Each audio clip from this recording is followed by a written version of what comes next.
ఉందా, లేకపోతే రివర్స్ డైరెక్షన్లో పోతా ఉందా? రాష్ట్రంలో ఉన్న ప్రతి ఒక్కరూ కూడా ఆలోచన చేయాల్సిన అవసరము చాలా ఉంది.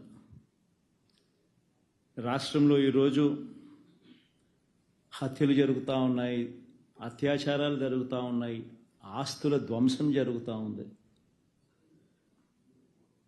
ఎక్కడ చూసినా కూడా ఎవరైనా కేసు పెట్టడానికి పోతే ఫాల్స్ కేసెస్ రివర్స్ విక్టిమ్ మీదనే పెడతా ఉన్న పరిస్థితులు, పోలీసులు ప్రేక్షక పాత్ర పోషిస్తూ ఉన్న పరిస్థితులు,